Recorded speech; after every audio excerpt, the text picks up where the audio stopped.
Hello, everyone, and welcome to Backchat. Welcome to YogaBerry, your Yoga for Scoliosis community. My name is Christine Jaregiberry, for those of you that don't know me. So welcome if this is your first time here. And we've got a whole backlog of fantastic episodes. Sometimes it's just me talking about a specific topic about yoga or scoliosis or both. And sometimes I have interview guests like today, highly anticipated. And I am so happy that she is here. But before I bring her on, I just wanted to let you know, those of you who know that this has been around for a while, this little back chat that I do, it's coming up to nearly a year now. It's now available as a podcast as well. So you can find it on Spotify, you can find it on your Apple podcast app and most of the kind of main apps as well. So if you are one of those people who just prefer listening while you're doing something else, you're doing the dishes or doing the cooking or whatever else, then find it on there and subscribe, obviously. I would love for you to leave me a review because that would be really helpful. But if you are here live, it's 4 p.m. in the UK. It's 8 a.m. in California right now. And I can see a few of you joining in already. So we've got Laura from Buenos Aires. We've got Lorena Higgis from Norway. So everyone is coming in here right now. So those of you who are here live, feel free to get involved and ask us questions. I know there are quite a few of you today, so I can't promise that I can read every single one, but we will try. So let me introduce you to my guest for today. So it's the amazing Elise Browning Miller, and Elise is a Senior Certified Iyengar Yoga teacher. She's been teaching since 1976, so a huge amount of experience. She is the author of this amazing book here. Oh, there we are. This is the front cover. And I always recommend this to my students. I always recommend this to anyone who deals with people that have scoliosis. It's such a great resource. So let me bring her on now.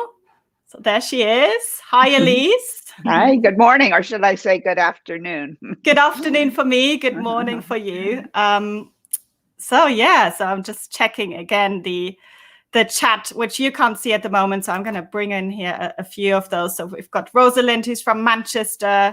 Christina is saying hello. And then we've got someone from Serbia as well. Wow. Yeah. And someone from Napa, California. I took a class from Elise a decade ago and loved it, learned a lot. Thank you so much. Good. And yeah, I mean, this is very special for me personally as well, because it's kind of how my yoga for scoliosis journey started. Was pretty much nearly 15 years ago, I think, when a yoga teacher, so I went to a Ashtanga yoga class, and I really liked the fast practices at that time.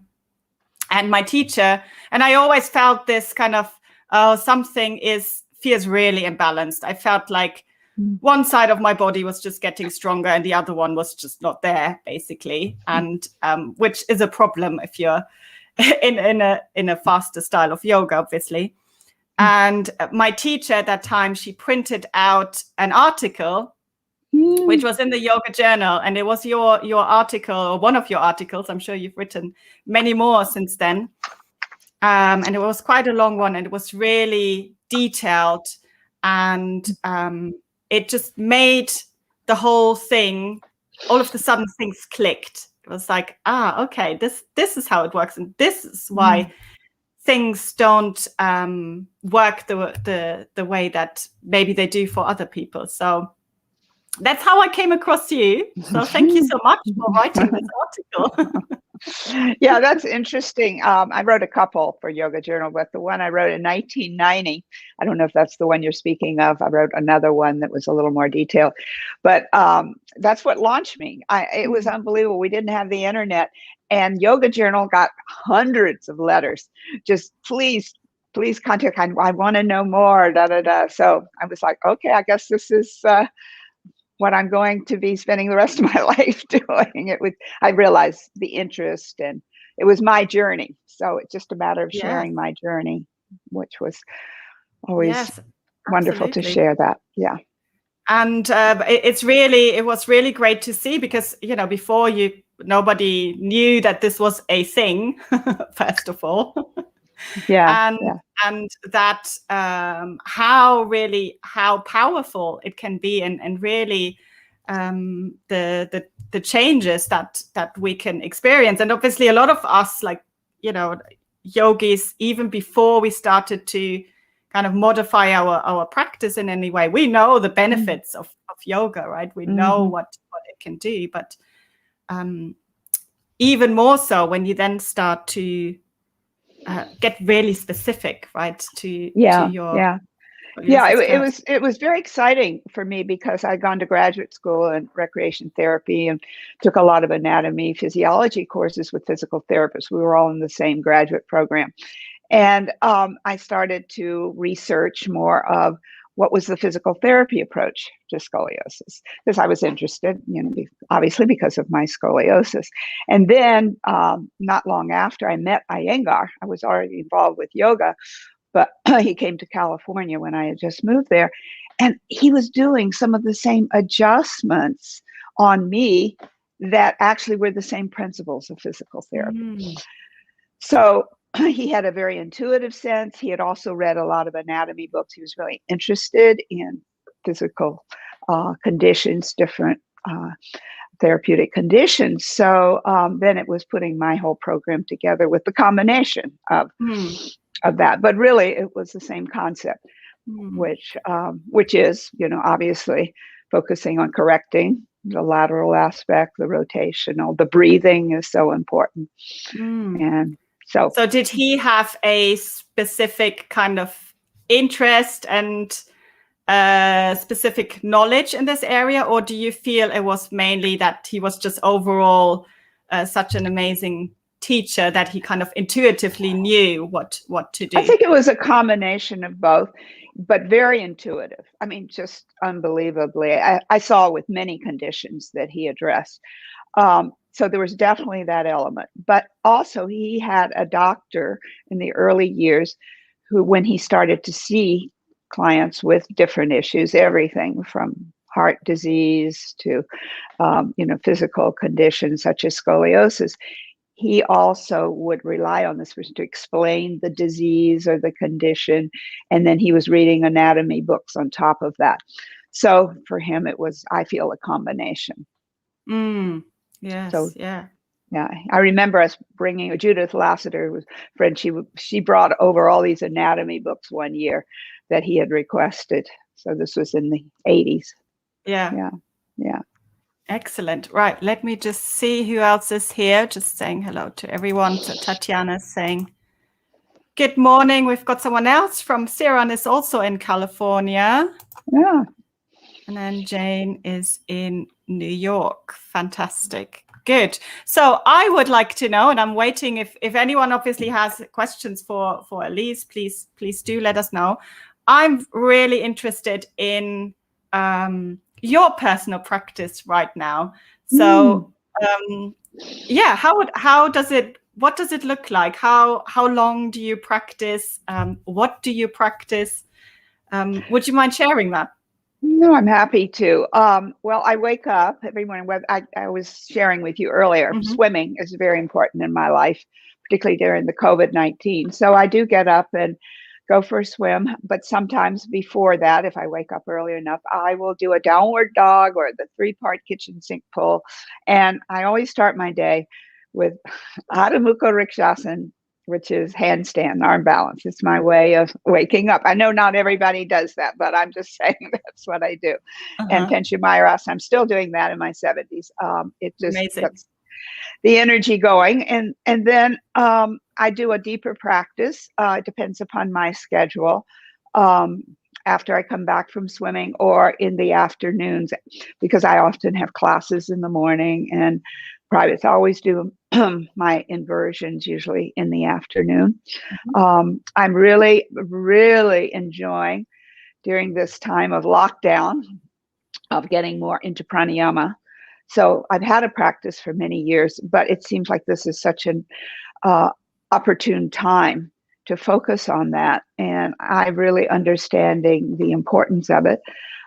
So that has also become part of my practice. So it varies, but I would say on the average, an hour. But, I take workshops. Sometimes it's 2-3 hours. And, there are days traveling or such where I'm always doing something. I always do something to lengthen my spine, make sure I'm breathing. But it can vary. And some days it's, 15 minutes here, half hour here. So it can either be a longer one practice or it can be shorter. But I try to focus on the elements of what I teach people, which is breathing, lengthening the spine. I always seem to want to do at least a couple of standing poses. It just sets me on the earth better. Yeah. And, always involve at least a twist and a little bit of back strengthening. And, as I said, the restoratives, I feel with all the emotional fear that's going on and the breathing are really key right now in my life. And I feel in others too. So. Yes, yeah, absolutely. All I want to do half of the time is just prone shavasana, lie on my belly and have my head down. Yeah, and actually that's funny that you say that, but it's I think psychologically that's the pose that you want to start with. It's like if you're feeling, it's hard to just automatically go into Supta Baddha Konasana, right? So that just surrender, bringing your breath to your back body, particularly with scoliosis. I think it's a good one to start with. Then you emerge and open up. Yes. Yeah, it really helps. Go ahead, excuse me. It really, for me personally, really helps to be inwards, first of all, just kind of staying like this. And then also I always feel like I start from this, especially if it's the end of the day, that there is so much kind of tightness and tension that I just feel this position. It's just really nice to open the back and to soften it. So I will say that during this time, I have definitely been a little more forgiving with myself of not pushing, but more, as you say, going inward and really tuning in to what's appropriate. And it might be just basic poses for me. As a matter of fact, I would say that's been more of my focus than trying to do advanced poses if it comes, but I'm trying to tune in to what is appropriate for me that day.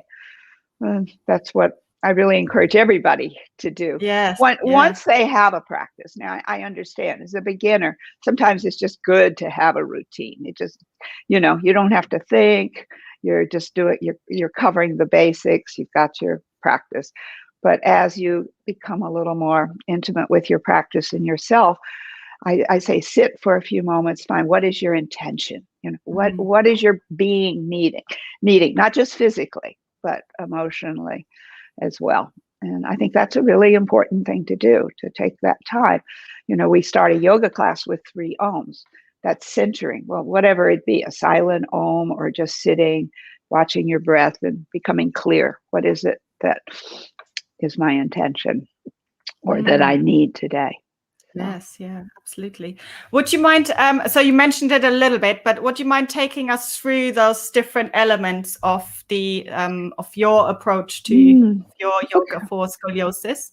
Okay, well, yeah, this came from my practice, and it's in my book, the components that I feel are really important. So that consciousness of your breath, and again, that's tuning in. There it is. So one of the things I ask, and this was something that BKS Iyengar did in the first workshop he did in California for me, which was just observe your breath. Notice where the breath is going, not trying to do breathing techniques, but be aware. So then you have a consciousness of where to send your breath. So that is a key. And of course, knowing scoliosis, your scoliosis is key, because that's, is it going to the right? Is it going to the left? Is it in the mid-back thoracic, or is more in the lumbar, or do you have both? All the different patterns. It's important to know what you have. That's the key, because then you can it starts to make sense, and you can then understand your breathing pattern, that you're breathing on one side where the curve is more than the concave side. So it's a really important aspect of breathing. And then lengthening the spine. So that's key. There are many simple poses where you can do that. You don't have to be an advanced yogi to get that sense. And then there is the element of postural awareness, and again, it's being aware. Is one shoulder up higher than another? Are my hips shifted to one side? And the more you practice, the more you see that, as you were expressing. So that's important. Tadasana, mountain pose, and then that leads to standing poses. So the wonderful thing about standing poses is that it can be strengthening, even for the back, the legs, but also there's an element of flexibility. So it really addresses the whole body. So there's that lengthening, strengthening, and flexibility that can come from that. Then there is also just true strengthening back poses, some of the basic ones, again, beginners can do. And then again, learning which side feels weaker, not just doing things unilaterally, but focusing on. So the more you tune in, the more I really need to, Shalabhasana is one of the basic ones. And we don't just do it with both arms lifting and both legs lifting. This is on your tummy, for those who don't know, which is a classic way of doing it. But taking more of a physical therapy approach of lifting one arm and the opposite leg, that can isolate. So again, it's tuning into what is needed. So back strengtheners, and then twists, basic twists. I'm happy to talk more about that, but we use one that Iyengar taught for therapeutics, which is chair twist, chair Bharadvajasana, which is sitting in a chair. And why is that important? Because you want the natural curves of the spine rather than rounding. So sitting twists are not as optimal in the beginning. And then lastly, there we are. Yeah. There it is. Oh, thank you. Okay. So that's a twist everybody can do. And it's not so much a deep twist, but it's the fact of alignment, tapping in. You've got the feedback of your hands on the back of the chair. So you can really focus in more on adjusting to be more aligned. So that's really important. And I say it's not always how advanced poses that are important to do, but your consciousness, your awareness in this. And if a pose is more complicated, it's harder to keep track with everything. Where it's a simple pose, then you can really be, the overused word, but mindful. You can be present. And then lastly, defying gravity, as I call it, which is getting into more traction poses, going into inversions. And those are often taught as a student gets more comfortable with yoga, a little more advanced. Though my teenagers want to do that right away. Of course, yeah. The rest is boring, right? Right. We want and I approach with teenagers very differently than adults. I get them excited about it, and yeah.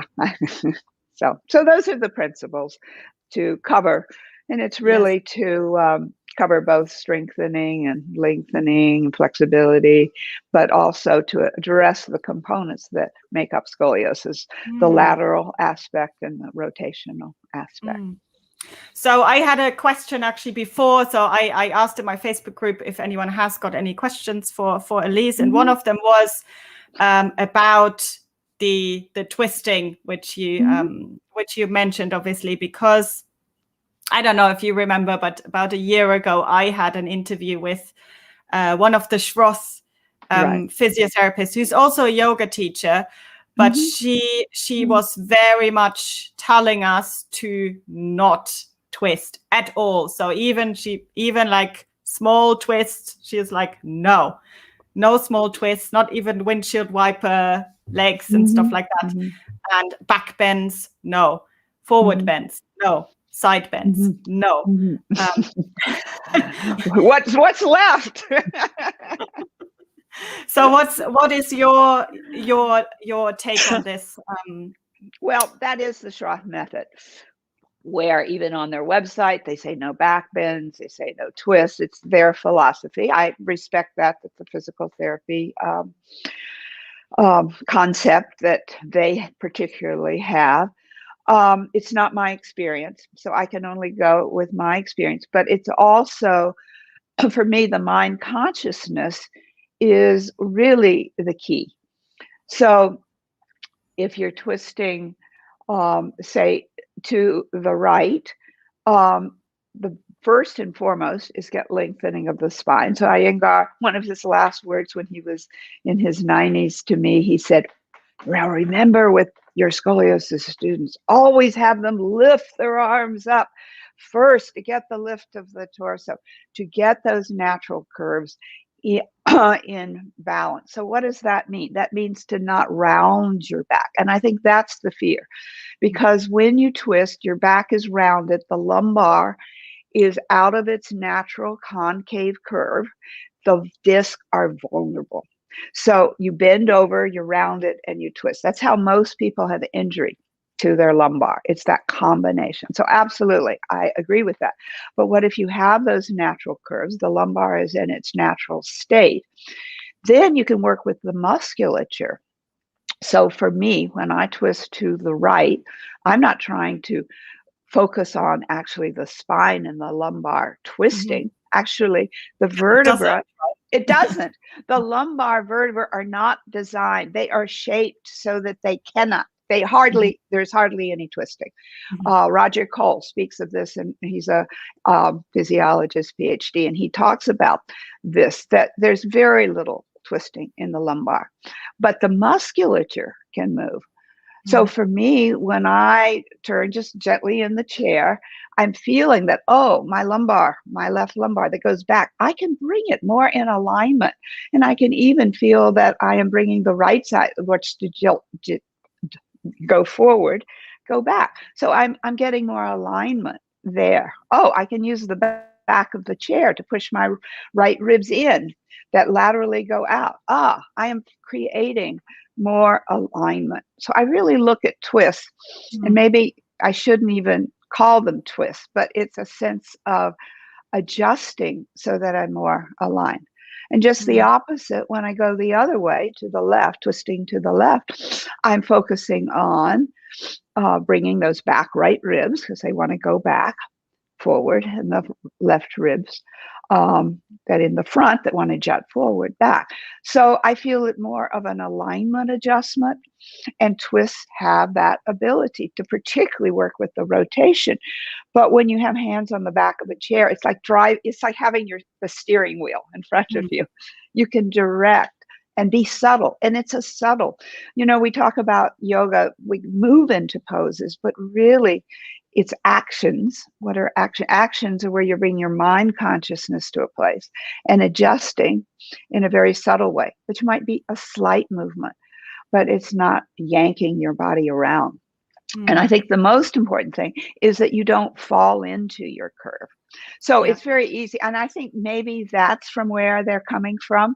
Oh, if you just twist and you're unconscious, your back is just going to go the way it already is. But what if you bring your mind this is the yoga philosophy, to bring mind consciousness there, to be subtle. And, the Iyengar system is very much into that, of bringing subtlety. I love to give this quote in my workshops. I'll give it to you. Iyengar once said, "You people, your body is in one piece. Your mind is in many pieces. My body is in many pieces. My mind is in one piece." So he's just basically saying, with the practice of yoga, I've refined so I can be stable in one area, but move in another. So I can direct that consciousness there. So I feel that for twists. I feel that for back bends. Yeah, if I do back bends and I push into my concave side, yeah, well, what if I direct the movement forward in the thoracic spine on the convex side? I can't tell you how much better I feel after I've done back bends. So I'm coming from my experience. I'm coming from that subtlety that I've learned from BKS Iyengar. And so I feel like I have had the opportunity to dive a little deeper to say what is the way? What is the way that I can, rather than limiting myself to say, oh, I can't do this, I can't do that. And that's my only regret, that I like to, that if the message is don't do anything, that's not going to help your scoliosis. So I think my message is, yes, there are things you can do. I want to empower students and those with scoliosis, not to say you can't do this, you can't do that. Now, there's some things that have a higher priority of what to do, for sure. So yes, yeah, definitely. And I mean, you probably remember I called you after this interview I had, because I was like, oh no, does this mean, I've been doing everything wrong, basically. But, sometimes you get all this new information and then you have to adjust, you have to digest it first, right? So I needed a little bit of time as well to talk to people about it, and then to feel it in my practice, and then maybe understand why they say some of these things. And I've kind of made peace with it in a way that I think they are working very much with teenagers who are very flexible. A lot of them are hypermobile, young girls, 14, 15 years old. Yes, twisting is probably not a priority, as you say. There might be other things that might be more of a priority. But if you get older, if you do not twist, I feel it in my back. You don't move and you don't breathe well, right? You don't. I feel like everything can get quite congested in the rib cage if I don't do a little bit of twisting. And then the other thing is also, I feel you learn so much in these movements, in a twist and in a back bend. I feel like there's so much learning going on with, oh, what does it feel like if I go this way? What does it feel like if I go this way? And same thing in a back bend. Oh, if I go a little bit higher, it actually doesn't feel good. So maybe there is something I need to derotate first, and then I can back bend. So there's definitely. And there's only one other thing I wanted to say about the twist, that Iyengar always had a phrase. You twist, he had the theory of squeeze, soak, and spread. And I really like that. So you squeeze with the twist, then you allow, it's very important, before and also after what you do after twist. So creating space. A simple example would be you do a gentle twist, and then maybe you do a downward dog, or you do hands on the wall, stretching and getting lengthening. So that place where you then breathe, let the blood circulate. When you squeeze anything, progressive relaxation, you squeeze everything, you let it go. So it's the same idea. Then you take a few moments, and like you said, take a few moments to observe. It's not just do poses, but it's, okay, what is the effect of this when I twist this way? What is the effect? So taking that time also to create space afterwards, I think is particularly with people who are in pain or have tension. And sometimes it's unfolding what is kind of locked in. So when you start to do twists or stretch, you start to feel things that of unwinding, or you're more aware of where the tightness is or where the lack of space is. So all of that is self-discovery. Absolutely. So Laura is asking, how is your experience with your spine as you are getting older? I have turned 65, and despite I practice yoga almost every day, that's my great fear. So yes. Yeah, well, I'm 72, 70, going on 73, and I have to practice. I feel like it really to help me to not get stiffer, tighter, or for my spine to increase. So a regular practice, I think, is really important, particularly after menopause. I recommend this for everyone because there is degeneration, that can come with the disc and with, implemented. Even if you have a idiopathic scoliosis, there can be other conditions that come in. And that's great that you practice almost every day, but just keep practicing.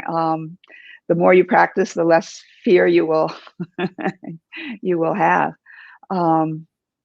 But it is, as you were saying earlier, as you're older, keep moving, keep doing the practice. That's the key.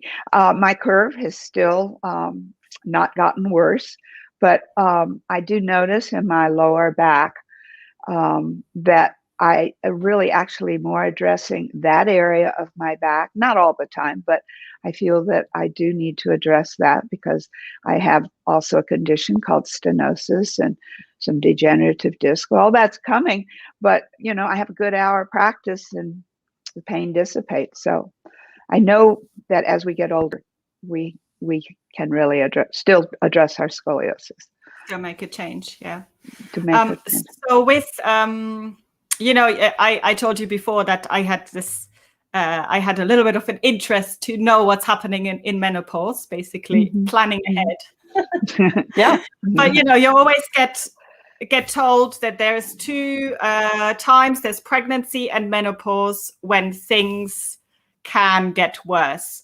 So why is that? And what's your experience with this? Okay. Well, yeah. I think really 3 times when you're teenager, pregnancy. But of course, this is obviously for women, and menopause, which, by the way, it's 8 to 1 women to men with a more moderate to severe scoliosis. So to address the menopause, definitely there are hormonal changes, as there are with pregnancy. The tissues are softer, hormonal changes. So with that, and plus as I said, there can be degenerative disc issues, there can be arthritis, all of those conditions that can come with age, not necessarily just menopause.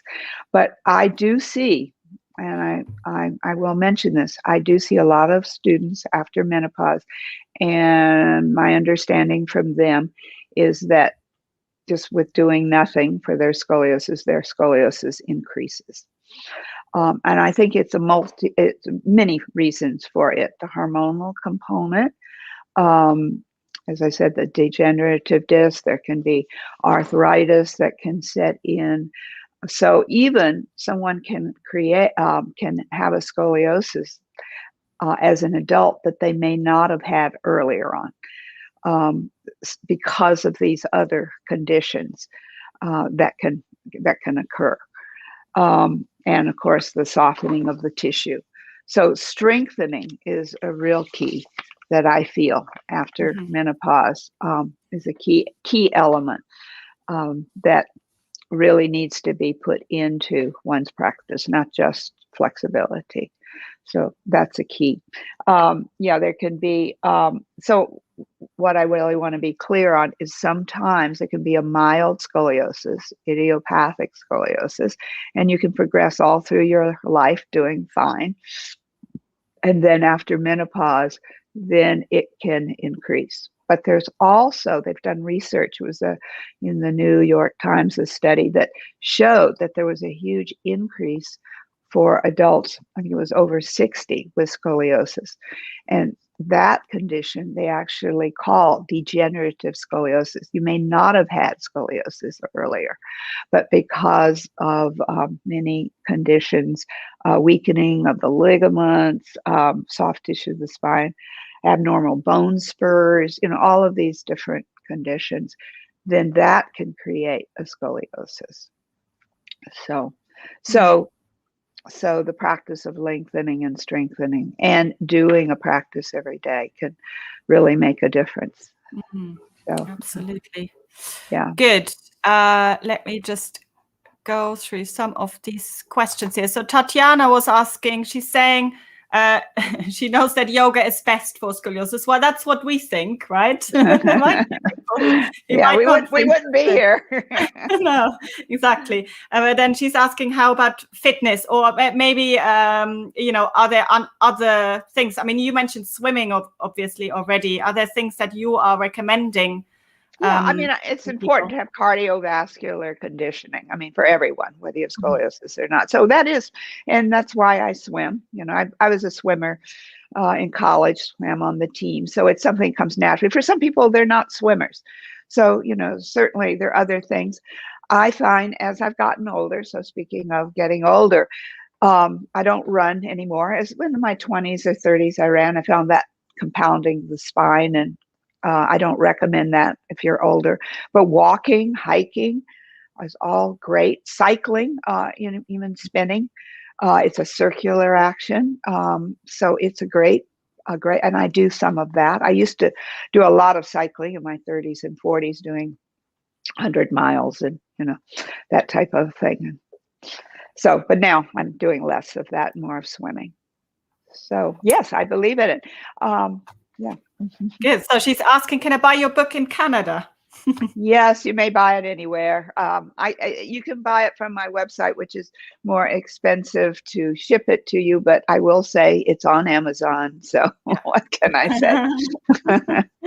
Good. And then she's asking, I think she wants to say, what are your favorite poses for correcting scoliosis? Possibly. Yeah, it says coercion. I don't know quite what. Maybe correcting. Maybe you could correct that word. That's what I'm guessing. Yeah. That she means. Well, that could, I mean, again, those components, in all of those components of awareness of breathing, lengthening, you can be correcting your scoliosis. So there are two corrections that really come, the lateral and the rotational aspect. So I feel that the simpler the poses, the better you have that opportunity to correct. First, it's observation of what's going on, knowing your curve, observation. And then I would say start with the lateral aspect of the scoliosis in the beginning. That's just the simplest way to feel, I would say, to feel the correction. But if there's a major rotational, that can start to be implemented. So while you're lengthening the spine, you can do a correction for sure. Standing poses. That's important to really know how to correct on each side. Say if you're doing a lateral curve, so a little more complex, but I give good guidance in the book of what to do with each pattern. So the big key is to know which way your curve is going. Right? Yes. You don't even have to know what it's titled, but you have to know, is my curve going to the right, in the mid back, or to the left? There are definitely 4 patterns that are more typical, but there are exceptions to that. So understanding that, and then the guidance can come from a teacher who specializes in scoliosis, or the book. I've tried to really be specific with what to do with different patterns. So yes, absolutely. And as I said, I always recommend it because it's so clear, and you can have it next to you while you practice. You have the page open, and then you can refer back to it. And there's different cues for different curves, and then having this as a little bit of a guide. But what I heard the other day was apparently Ida Rolf used to say, put it where it belongs and then move it. And I really like this idea. So, and that's kind of what I'm hearing from you as well, that it doesn't really matter what exactly you practice, which poses, as long as you put things where they belong and then you take it into a yoga pose. Or yes, absolutely. And it's not just doing the yoga pose, it's an awareness of when you're walking. Am I putting more weight in one leg? Is my hip shifting to one side more? Are my ribs poking out? Are my shoulders rounding? Just bringing the awareness that you get into yoga into your life. So I have to share something about Ida Rolf, because I was in my 20s rolfed by a man named David Hall, who was he was also a yoga teacher. His wife Felicity Hall Green was we all started California Yoga Center, which is my center. And so he rolfed me, and he's the one that mentally, he said something very similar to what Ida Rolf, of course, said, because he was a rolfer. But he said, you can make a change. You can correct your curve. So just that consciousness empowered me to the fact that, I don't have to be stuck with this. And as the doctors often will say, it's just going to get worse, a degree a year. No, I changed my consciousness to say, there's something that I can do. I can then, find where it is, be aware, and then move it, as he said. So that was a really important, I think, step in my evolution with this, with how to approach my scoliosis, whether it's yoga or anything. Yes, there's a few comments here on twisting. A lot of people are saying that twisting feels good in general. Christina is saying I can feel in the chair twist too after. So I've been teaching it in my online course as well. There was a moment where I thought, do I have to take out the twist? Please don't. No, this is important, because you have to be able to turn around and. Right, it's life. Right? Hey, when I'm looking at my friend, am I bringing my back right ribs forward? Or am I letting my back do its thing? I mean, I think what we're doing is being consciousness, so we don't fall into it getting worse, right? So yeah, exactly. Oh, here's a question for you on Dr. Fishman. Always comes up. Yes. Well, no, I appreciate his work. He studied with Iyengar even earlier than I met him.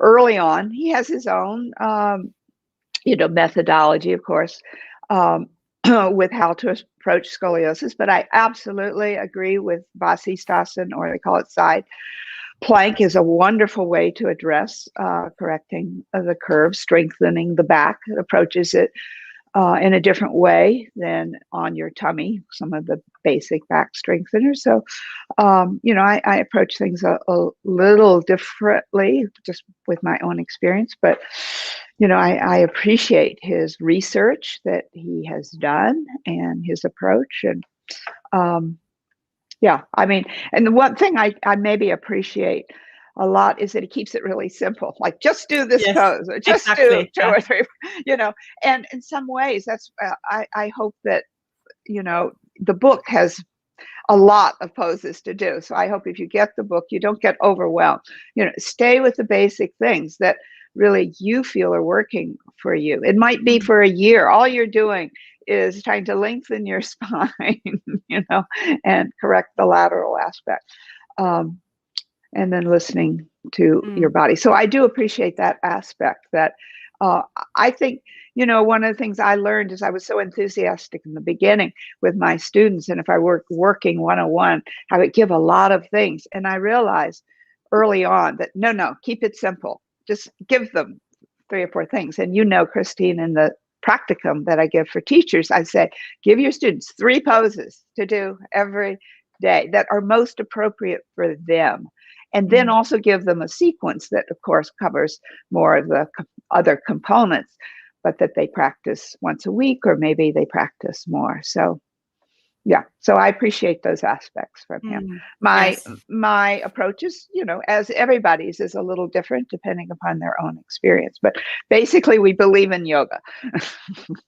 Absolutely. And, it always depends on the perspective where people come from, right? As I was saying with Schross before, this was mainly a method designed mainly for young people and correcting their scoliosis. And Dr. Fishman is a scientist. He is a researcher.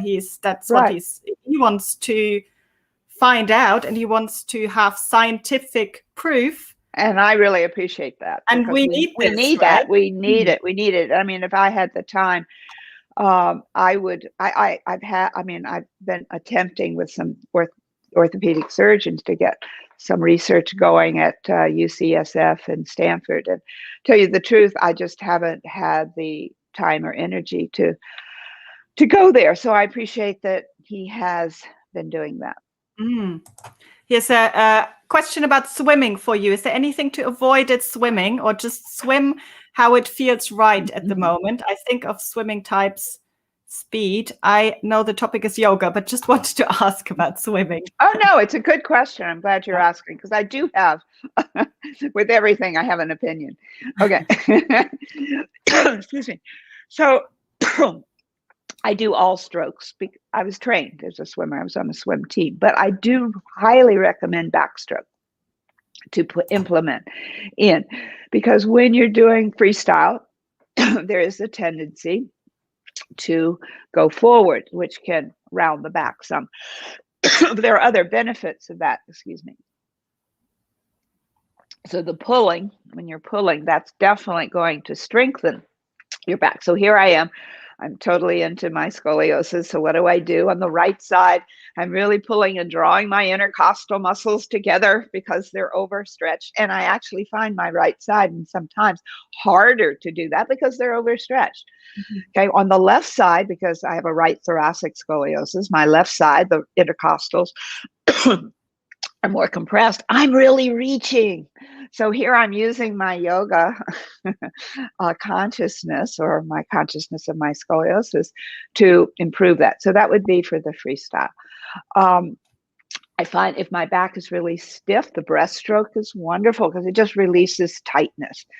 But it's not particularly going to make my back strong. I mean, somewhat stronger, but the backstroke, because you're bringing your arm behind, you're opening your chest. You're actually really using those paraspinal muscles to be strengthened. So please put the backstroke in your swimming.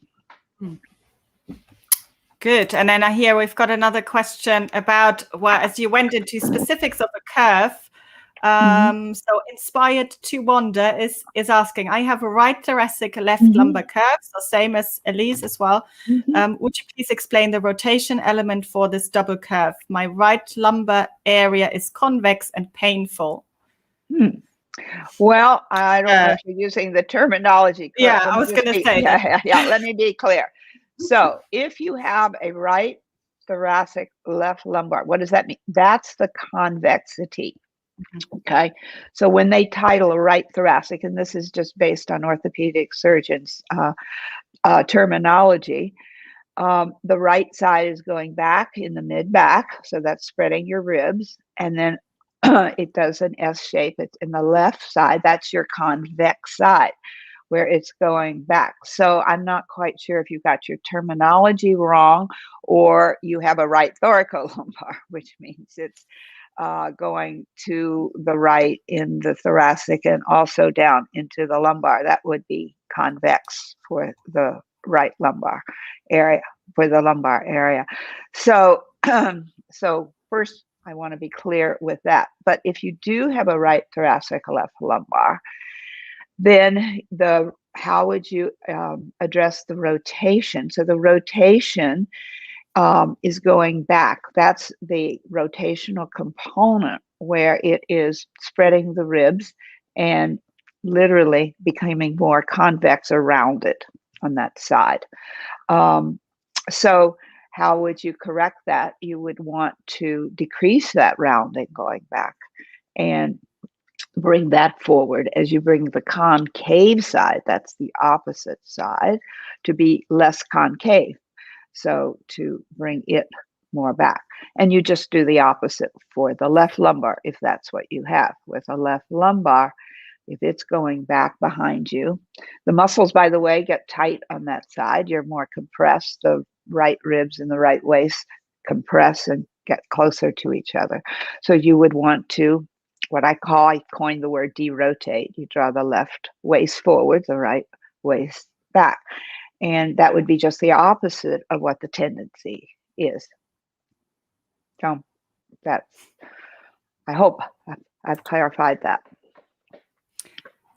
Good. So I've got loads of questions here. So I'll try to be quick. So with we'll this, do yes. well, Yes. you tell me how much time you've got, but I know you've got a client. So yeah, I have a client in 5 minutes. Well, no, I have a half hour, so I could go a so little we'll over. take another couple of questions maybe. So Laura's asking, when you exercise with your back on the floor, do you put any supplement in your concave side? So I'm assuming she means if you're lying supine and, for example, you want to do things like the dipping the toes in the lake exercise or any. Right, or Supta Padangusthasana hamstring or Supta Padangusthasana, Yes, absolutely. If there is a rotational component and you feel when you lie down, either in the lumbar or the thoracic, or if it's both on one side, the thoracic lumbar, you would want to fill in the concave side. Now, why is that? Not to push it more forward. So let me really be clear with this. It is to allow that your body is more balanced on the floor. Because if you let your back drop into the floor, you'll feel the ribs or whatever area is convex or the side of your curve. If you let go, you'll dip down into that concavity. You're trying to feel your whole back on the floor. So you want to fill in to let the back then have some feedback on the floor so that you feel more balanced. Yeah. So that's the reason for it. And then you were mentioning going forward in child's pose, as it's known in English, or Adho Mukha Virasana or Balasana. That's another time where you would want to fill in from the front your concave side, or sides. Yeah. So you see it more as filling in. So I've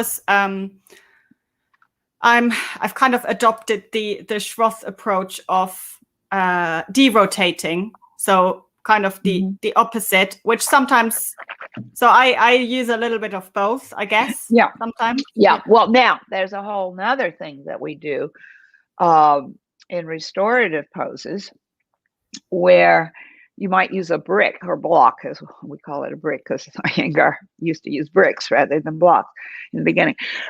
But you could use a brick or block to push that convex side in. Okay. So that's, to me, even though it's restorative, it's more active in actually adjusting and derotating, like you would do with a twist. Yeah. So, but if you're really totally letting the back relax on the floor, even Shavasana, Shavasana is actually the most important pose to me, where you want to supplement that. And then restoratively, you still might be trying to do what you're saying, which is more the Schroth method, which is also our method. When I do Shirshasana headstand, and I happen to do it, but with a brick or a block in my right thoracic to push it in against a wall. So that's an active way of adjusting.